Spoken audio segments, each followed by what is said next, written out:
தமிழ்நாட்டு முதல்வருக்கு பிறந்த நாள். நான் நிறைய கூட்டங்களில் பேசுகிறப்ப சொல்லுவேன், நிறைய பேர் முதல்வருக்கு பிறந்தநாள் வாழ்த்து சொல்ல முடியாது, திமுகவை திட்டுவோம், முதலமைச்சரை ரொம்ப ஆபாசமாக பேசுவோம், அவதூறு பரப்புவோன்னு நிறைய பேர் இருக்காங்க. அது சில பேர் எப்படின்னா காலையில் எழுந்திருக்கிறப்பவே திமுகவை திட்டிகிட்டே எழுந்தால் அவங்களுக்கு கொஞ்சம் நல்லா இருக்கும். அதே போல் தூங்குறப்ப திராவிடத்தை திட்டிகிட்டே தூங்கினா கொஞ்சம் அவங்களுக்கு மனசுக்கு நிம்மதியாக இருக்கும். அப்படி இருக்கவங்களுக்கு ஒரே ஒரு பதில் தான், மதிவதனி பேசுவதால் முதல்வருடைய புகழ் கூட போகிறது கிடையாது, சகோதரி திவ்யா அவர்கள் பேசுவதால் முதல்வருடைய புகழ் கூட போகிறது கிடையாது, நாம் எல்லோரும் சேர்ந்து வாழ்த்துவதால் அவருடைய புகழ் கூட போகிறது கிடையாது. காரணம், நீங்களும் நாமும் வாழ்த்தினாலும் வாழ்த்தாவிட்டாலும் இன்றைக்கு உலகம் போற்றக்கூடிய முதல்வராக அவர் இருக்கிறார். குறிப்பாக இன்றைக்கு நான் சொல்ல நினைத்த 5 செய்திகளில் முதல் செய்தி, கண்ணு கெட்டிய தூரம் வரை பெற்றோர்கள் உட்கார்ந்துருக்கீங்க, தாய்மார்கள் உட்கார்ந்துருக்கீங்க, என்னுடைய தந்தையின் வயதில் உட்கார்ந்துருக்கீங்க, அண்ணன்மார்கள்லாம் இருக்கீங்க. நீங்கள்லாம் திமுக காரவங்க, உங்களுக்கு கலைஞரை பிடிக்கும், முதல்வரை பிடிக்கும், அண்ணன் உதயநிதியை பிடிக்கும், இதெல்லாம் ரெண்டாவது. அடிப்படையில் நீங்கள் எல்லாரும் பெற்றவங்க, அதுக்கு அடுத்து தானே கட்சிக்காரவங்க. அப்போ பெற்றவங்களாம் உட்கார்ந்துருக்கக்கூடிய இந்த அரங்கத்தில் நான் சொல்லுகிறேன், இந்த நிகழ்ச்சியில் சொல்லுகிறேன், பெற்றோர்களுக்கு எல்லாத்த விட முதல் முக்கியம் என்னன்னா அவங்க பிள்ளைங்களா தான் இருப்பாங்க. அந்த பிள்ளைகளை இன்றைய தேதியில் சரியாக இன்னைக்கு எவ்வளவு கொடுமைப்படுத்த முடியுமோ, எவ்வளவு கொச்சைப்படுத்த முடியுமோ, எவ்வளவு அசிங்கப்படுத்த முடியுமோ, எந்த அளவிற்கு அந்த பிள்ளைகளை மிகப்பெரிய உளவியல் தாக்குதலுக்கு ஆளாக்க முடியுமோ எல்லா வேலையையும் நீட் என்ற தேர்வின் மூலமாக இன்றைக்கு நடைபெற்றிருக்கிறது. அருமை சகோதரிகளே, தாய்மார்களே, நான் அடிப்படையில் பெரியாரியவாதி, திராவிடர் கழகத்தை சார்ந்த பொண்ணு. நான் இந்த மேடையில் இதை பேசலாம், இது ஒருபோதும் அவதூறாகவோ தவறாகவோ போய் முடியாது. ரொம்ப தெளிவாக என்னுடைய வார்த்தையை நான் பயன்படுத்துகிறேன். நான் திராவிடர் கழகத்தை சார்ந்த பெண், நான் பெரியாரியவாதி, பெரியார் கொள்கையை படித்தவள், அதன் மூலமாக வளர்ந்தவள். தாலியின் மீது எங்களுக்கு நம்பிக்கை கிடையாது. ஒரு திரைப்படத்தையோ ஒரு சீரியலையோ போட்டுட்டு எங்கடா தாலியை காணான்னு 1 மாசத்துக்கு அந்த தாலி சென்டிமெண்ட்டை வச்சு சீரியல் ஓட்டினாலும் அதை பார்த்து எங்கள் கண்ணெல்லாம் கலங்காது. 3 மணி நேரம் படத்தை நீங்கள் தாலி சென்டிமெண்ட்டை வச்சு எடுத்தாலும் எங்களுக்கு பதறாது. ஏன் அப்படின்னு கேட்டால், பெண்ணுக்கு தாலி என்றால் ஆணுக்கு எது அடையாளம் என்று கேட்டவர் தந்தை பெரியார். அந்த இயக்கத்தில் நாங்கள் வந்திருக்கோம். இதே மாதிரி நீங்கள் இருக்கணும்னு சொல்கிற உரிமை எனக்கு கிடையாது. இதை சொல்கிறதுக்கு எனக்கு உரிமை இருக்கே தவிர இப்படிதான் நீங்கள் இருக்கணும்னு கட்டாயப்படுத்துவதற்கு எனக்கு எந்த உரிமையும் கிடையாது. அப்போ நான் உங்ககிட்ட அதை கட்டாயப்படுத்த முடியாதுல்ல. ஆனால் எங்களை பார்த்து, நம்மை பார்த்து, இந்த திராவிடர் இயக்கத்தை பார்த்து அந்தந்த பெண்களாக மனமு வந்து தாலியை அகற்றுகிற போது அத்தனை கேள்வி கேட்ட RSS இந்துத்துவ சங்க பரிவார் கூட்டம் இன்னைக்கு நீட் எழுத போன பிள்ளைங்க கிட்ட தாலியை கழட்டி வச்சுட்டு போ, மூக்குத்தியை கழட்டி வச்சுட்டு போ, மெட்டையை கழட்டி வச்சுட்டு போன்னு இருக்காங்க. அருமை சகோதரிகளே, இந்துக்களுக்கு எதிரான கட்சி திமுகன்னு சொல்றாங்களே, கொஞ்சம் யோசிச்சு பாருங்க. நீட் பரீட்சைக்கும் தாலிக்கும் என்ன சம்பந்தம் இருக்கு? நீட் பரீட்சைக்கும் மெட்டிக்கு என்ன சம்பந்தம் இருக்கு? நீட் பரீட்சைக்கும் மூக்குத்திக்கு என்ன சம்பந்தம் இருக்கு? நான் இன்னும் ஒரு படி மேலே போய் சொல்றேன்.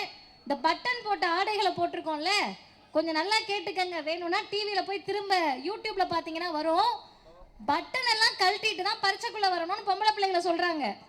பொம்பளை பிள்ளைங்க பிளேடை வச்சு என்னென்னமோ கையில கொடுக்குறாங்க, அதெல்லாம் வச்சு பட்டனை கழட்டிட்டு இருக்காங்க, அறுத்துட்டு இருக்காங்க. இன்றைக்கு பார்த்த செய்தி பார்க்கிற போது அவ்வளவு கொதிப்பா இருக்கு.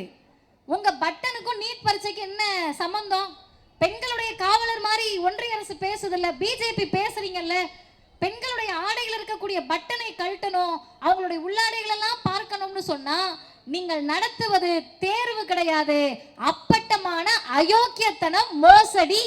நீட் என்பது தேர்வே கிடையாது, நீட் மோசடி தான். இதை துணிச்சலாக சொல்லுவதற்கு எந்த மாநில முதல்வருக்கு தைரியம் இருந்துச்சு? எந்த மாநில முதல்வருக்கு முதுகெலும்பு இருந்துச்சு? தமிழ்நாட்டில் இருந்த, தமிழ்நாட்டை ஆண்ட மரியாதைக்குரிய எடப்பாடி பழனிசாமி அவர்கள், மரியாதைக்குரிய எடப்பாடி பழனிசாமி அவர்களுக்கு முதுகெலும்பு இருந்துச்சா நீட் வேண்டான்னு சொல்றதுக்கு? நீட்டை கொண்டு வந்து திணித்த பிஜேபியோடு இன்றைக்கு அவர்களெல்லாம் கூட்டணி சேருகிற போது ஒரே ஒரு முதலமைச்சர் மட்டும்தான் இந்திய துணை கண்டத்தில் துணிச்சலோடு சொல்லுகிறார், நீட்டை நாங்கள் ரத்து செய்தே ஆவோம். நீட்டுக்கு எதிராக எங்களுடைய பிரச்சாரம் தொடரும். பிள்ளைகள் தமிழ்நாட்டு பிள்ளைகளுடைய மருத்துவ கனவை சீரழிக்கக்கூடிய பாசிச பிஜேபியை நாங்கள் தமிழ்நாட்டில் காலூன்ற விடமாட்டோம் என்று சொல்லக்கூடிய துணிச்சல் தமிழ்நாட்டு முதல்வருக்கு மட்டும்தானே இருக்கு.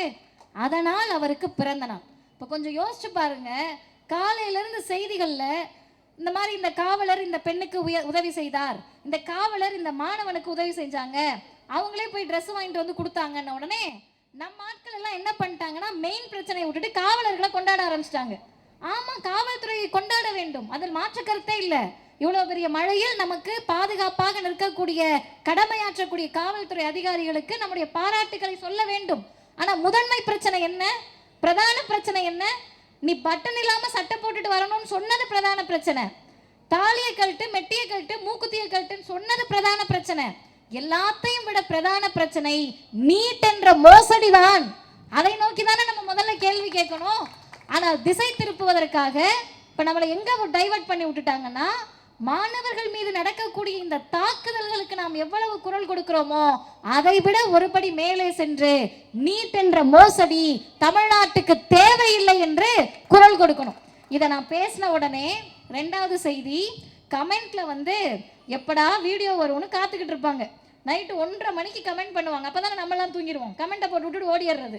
அப்படி என்ன கமெண்ட் பண்ணுவாங்கன்னா, திமுக சொல்லிச்சே, குறிப்பாக துணை முதல்வர் அண்ணன் உதயநிதி அவர் சொன்னாரே நீட்டை ஒழிக்கிற ரகசியம் எங்களுக்கு தெரியும்னு, ஆட்சிக்கு 4 வருடம் ஆயிடுச்சே நீட்டை ஒழிக்கல. இந்த கேள்வி நியாயமானது. இந்த இயக்கம் எப்படிப்பட்ட இயக்கம்னு சொன்னா, எங்கள் ஐயா தந்தை பெரியாரும் பேரறிஞர் அண்ணாவும் முத்தமிழறிஞர் கலைஞரும் எப்படிப்பட்ட தலைவர்கள்னு கேட்டா, மேடையில் உட்கார்ந்துக்கிட்டு யாருக்கு கேள்வி இருக்கோ கேளு, பொது மேடையில் நின்று பொதுமக்களை சந்தித்து அவர்கள் கேள்விக்கு பதில் சொல்ல துணிந்த இயக்கம் திராவிடர் இயக்கம், எங்களுடைய தலைவர்கள். அந்த வகையில் நான் சொல்லுகிறேன், இந்தியாவில் பல மாநிலங்கள்ல நீட் வேணான்னு போராடினாங்கம்மா. குறிப்பாக தாய்மார்கள் நல்லா கேட்டுக்கங்க, யாரு போராடினான்னா உங்களை மாதிரி இருக்கக்கூடிய பெத்தவங்க போராடினாங்க, எங்க பிள்ளைகளுக்கு நீட்டு வேண்டான்னு. எங்களை மாதிரி இருக்கக்கூடிய மாணவர்கள் இளைஞர்களும் நீட்டு வேண்டான்னு ஒரு பக்கம் போராடினாங்க. குஜராத்லையும் ராஜஸ்தான்லையும் மத்திய பிரதேசலையும் மகாராஷ்டிராலையும் நீட்டு வேண்டான்னு பெற்றோரும் பிள்ளைகளும் போராடிக்கிட்டு இருந்தப்ப, இந்தியாவில் ஒரே ஒரு மாநிலத்தில் மட்டும்தான் பெற்றோரோடும் பிள்ளைகளோடும் சேர்ந்து ஆளும் கட்சி போராடி கொண்டிருந்தது. அது தமிழ்நாட்டில் மட்டும்தான் நடந்தது. திராவிட முன்னேற்ற கழகம் தான் அந்த போராட்ட களத்தில் மக்களோடு நின்றது. இப்ப இன்றைக்கு வந்த நாளிலிருந்து எல்லா முயற்சிகளையும் எடுத்து இந்திய அரசமைப்பு சட்டத்திற்கு உட்பட்டு ஒரு மாநில அரசுக்கு எதையெல்லாம் செய்ய முடியுமோ அது அனைத்தையும் செய்து குடியரசுத் தலைவருக்கு ஒப்புதலுக்கு அனுப்புனா, அவங்களுக்கெல்லாம் அனுப்ப முடியாதுன்னு இங்க இருக்கிற ஒரு ஆளுநர் என்ன பண்ணாருன்னா, சேர் போட்டு அதுக்கு மேல நீட் எதிர்ப்பு மசோதாவை வச்சு அவர் ஏறி உட்கார்ந்துக்கிட்டார். அனுப்பவே கிடையாது. அனுப்பலன உடனே கடந்த ஆட்சியில் நல்லா கேட்டுக்கங்க, அதிமுகவில் அடிமைகளாக இருந்த ஐயா எடப்பாடி பழனிசாமி என்ன பண்ணாருன்னா, ஏங்க நீங்க அனுப்பலன்னு கேட்கல. ஆனா இவருக்கு தெரியும் அந்த மசோதா திரும்ப வந்தது. அதையும் தமிழ்நாட்டு மக்கள் கிட்ட சொல்லாம ஏமாத்தினப்ப, அதையெல்லாம் தாண்டி திமுக ஆட்சிக்கு வந்த பிறகு ஒரு முறை அல்ல 2 முறை நீட் எதிர்ப்பு மசோதாவை நாம் அனுப்பி இருக்கிறோம். அதை ஆளுநர் அனுப்ப மாட்டேன்னு சொன்னப்ப அழுத்தம் கொடுத்தோம். குடியரசுத் தலைவருடைய ஒப்புதலுக்கு போனுச்சு. குடியரசுத் தலைவர் அதற்கு ஒப்புதல் தர மறுத்து விட்டார். இப்ப நியாயமா தமிழ்நாட்டு மக்கள் நீட்டை எதிர்க்கக்கூடியவர்கள், உண்மையாகவே உங்களுக்கு பிரச்சனை, பிள்ளைகளுடைய மருத்துவ கனவு பாதிக்குதுன்னு சொன்னா நீங்கள் எந்த பக்கம் நின்று போராட வேண்டும்? திமுக கூடயும் இந்தியா கூட்டணியோடையும் முற்போக்கு அமைப்புகளோடும் சேர்ந்து பாசிச பிஜேபியை, குடியரசுத் தலைவரை, மோடியுடைய கைப்பாவையாக இருக்கக்கூடியவர்களை தானே கேள்வி கேட்கணும். அதுதானே நியாயம். ஆனால் அந்த நியாய உணர்வற்று மீண்டும் நாம் திமுகவை கேள்வி கேட்கின்ற போது ஒரே ஒரு செய்தியை நல்லா ஞாபகம் வச்சுக்கோங்க, இவர்களுக்கு பிரச்சனை நீட் அல்ல, இவர்களுக்கு பிரச்சனை நம்ம புள்ள மருத்துவம் படிக்காம இருக்கிறது இல்ல, இவங்களுக்கு பிரச்சனை நீட்ல நடக்கிற பித்தலாட்டம் இல்ல, இவங்களுக்கு இருக்கிற பிரச்சனை மோடி அல்ல, பிஜேபி அல்ல, தமிழ்நாடு திமுக ஆட்சியின் கீழ் இருப்பதுதான். மூணாவது செய்தி, சரிம்மா நீட்டுன்னு சொல்ற, எங்க பிள்ளைங்கன்னு சொல்ற, எங்க பிள்ளை தான் டாக்டருக்கு படிக்கலையே, எங்க கிட்ட வரைக்கும் இதெல்லாம் சொல்லிக்கிட்டு இருக்க அப்படின்னு நீங்க கேட்கணும்லம்மா. உங்க எல்லா பிள்ளையும் டாக்டரா படிக்க போகுது இல்ல இல்லக்கா, சும்மா சொல்லுங்க. இல்ல, இப்ப எதுக்கு உங்ககிட்ட வந்து பேசுறேன்னா, நேற்றைக்கு தமிழ்நாட்டு முதலமைச்சருடைய ஒரு உரை, இது மூணாவது செய்தி. ஆளுநரை எதிர்த்து அவர் நடத்திய சட்ட போராட்டத்தில் இந்தியாவிற்கே தீர்ப்பை வாங்கி கொடுத்தவர் தமிழ்நாட்டின் முதலமைச்சர். இது எங்களுக்கெல்லாம் ஏன் ரொம்ப மனசுக்கு நெருக்கமா இருக்குன்னு கேட்டீங்கன்னா, பேரறிஞர் அண்ணா கேட்டார், ஆட்டுக்கு தாடி தேவையில்லைப்பா, ஆளுநர் நாட்டுக்கு தேவையில்லைப்பான்னு சொன்னார். அண்ணா சொன்னதை, கலைஞர் முயற்சி செய்ததை தமிழ்நாட்டினுடைய முதலமைச்சர் சாதித்து காட்டியிருக்கிறார். ஆட்டுக்கு தாடி மாறிதான் ஆளுநர். அதை நாங்க சொல்லல, திக சொல்லல, மதிவதனி சொல்லல, திமுக சொல்லல, அமைச்சர் சொல்லல, இந்தியாவின் உச்சநீதிமன்றம் சொல்லுகிறது. மக்களால் தேர்ந்தெடுக்கப்பட்ட முதலமைச்சருக்கும் சட்டமன்றத்துக்கும் தான் அதிகாரம் இருக்கே தவிர கிண்டியில உட்கார்ந்திருக்க உனக்கு அதிகாரம் கிடையாது சொன்னது உச்சநீதிமன்றம். இப்ப என்ன ஆயிடுச்சுன்னு கேட்டீங்கன்னா, அந்த பதட்டத்துல ஐயோ பதவியெல்லாம் பறி போயிடுச்சே, பெருமையெல்லாம் பறி போயிடுச்சே, நம்ம ஏதோ பெரிய ஆள் மாதிரி உட்கார்ந்துக்கிட்டு போற இடத்துல எல்லாம் காலேஜ்லயும் ஸ்கூல்லையும் ஒரு ஆளுங்கட்சிக்கு எதிராக பேசிக்கிட்டு இருந்தோம். இப்ப நமக்கு அதிகாரம் இல்லைன்னு உச்சநீதிமன்றம் சொல்லிடுச்சேன்னு அவர் வேதனையில இருக்கப்ப, நேற்றைக்கு தமிழ்நாட்டின் முதலமைச்சருக்கு பாராட்டு விழா. அருமை தோழர்களே, சகோதரிகளே, நான் அடி ஆழத்திலிருந்து சொல்லுகிறேன், முதல்வருடைய சிறந்த 10 பேச்சுகளை தொகுத்தால் அதில் முதல் வரிசையில் நேற்றைக்கு அவர் மாணவர்கள் முன்னால் பேசிய அந்த பேச்சை அடுக்க வேண்டும். ரிப்பீட் மோட்ல கேட்டோம். நாங்க ஏன் கேட்டோம்னா, அதுல ஒரு 3 செய்தியை சொன்னாரு. ஆளுநர் ஏற்கனவே ஒரு பாவம் வெந்த புண்ணுல வேலை பார்க்கிற மாதிரி முதல்வர் சொல்லுகிறார் மாணவர்கள் கிட்ட, ஆஃப்டர் ஆல் ஒன்றிய அரசினுடைய ஏஜென்ட் நீ, உனக்கு எங்கள் மீது எந்த அதிகாரமும் கிடையாது. நாங்க சொல்லல, உச்சநீதிமன்றம் சொல்லுச்சு. நான் சொல்லல, உச்சநீதிமன்றம் சொல்லுச்சு.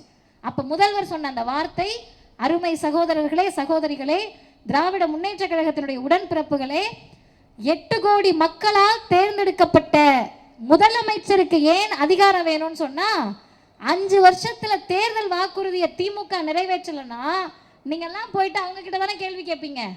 ஆளுநர் நடத்த விடல, அதனால நாங்க கிண்டி ராஜ்பவனுக்கு போறோம்னு போவோமா? இல்ல. இப்ப முதல்வர் சொன்னார், ஒரு ஆளுங்கட்சியாக மக்களுக்கு நான் நல்லது செய்யலாம் என்று நினைக்கின்ற போது அதை தடுத்து நிறுத்துவதற்கு ஆளுநருக்கு உரிமை கிடையாது என்று மீண்டும் நேற்று பதிவு செய்தார்.